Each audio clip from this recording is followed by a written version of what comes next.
ഇതാണ് ചീരപ്പഞ്ചിറ തറവാട്. ഇവിടെയാണ് മാളികപ്പുറത്തമ്മ ജനിച്ച വീട്. ഇവിടെയാണ് അയ്യപ്പന്റെ വാളും ഉടയാട് അരക്കച്ചയും ഉണ്ടെന്ന് പറയപ്പെടുന്നത്. അപ്പൊ ഈ ഒരു തറവാടിന്റെ ശരിക്കും ഒരുപാട് പ്രത്യേകതകളുള്ള തറവാടാണല്ലോ. ഇത് നമുക്കിത് ഇപ്പൊ 3 നിലയാണിത്.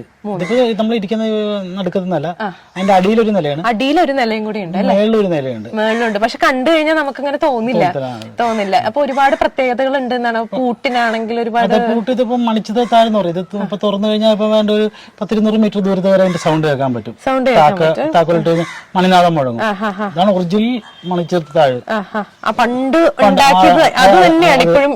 അപ്പൊ എത്ര വർഷം പഴക്കം ഉണ്ടാവും? ഇതിനൊരു 10,000 വർഷം പഴക്കം വരും. അയ്യപ്പന്റെ ഇതിന് മുമ്പായിട്ടുള്ള വീടാണെന്നാ പറയുന്നത്. 1000 വർഷത്തോളം പഴക്കമുണ്ട് അല്ലെ? അപ്പൊ ഈ കായംകുളം കൊച്ചുണ്ണി വന്നു എന്ന് പറയുന്നത് ഇവിടെ തന്നെയാണ്. ഇപ്പൊ അല്ലാതെ ഈ വാളിന്റെ ശരിക്കും പ്രത്യേകതകളും കാര്യങ്ങളും പറഞ്ഞല്ലോ. അപ്പൊ വാളൊക്കെ ഇവിടെ തന്നെയാണ്. നമുക്ക് ഡെയിലി വാളിന് രാവിലെ വൈകുന്നേരം പൂജയുണ്ട്. പിന്നെ 4 മണിക്ക് പൂജയുണ്ട്, വൈകുന്നേരം 5 മണിക്ക് പൂജയുണ്ട്. അതുകൊണ്ട് നമ്മൾ വാളും അരക്കച്ചയൊക്കെ സൂക്ഷിക്കുന്നത് എവിടെയാണ്? അപ്പൊ ഇവിടെ പ്രതിഷ്ഠയും ഉണ്ട്. പ്രതിഷ്ഠ നമ്മളിപ്പോ എല്ലാ ദേവന്മാർക്കും ഇവിടെ പൂജയുണ്ട്. പിന്നെ പിതൃക്കന്മാർക്ക് എല്ലാവർക്കും പൂജയുണ്ട്, ഗുരുക്കന്മാർക്ക് എല്ലാവർക്കും.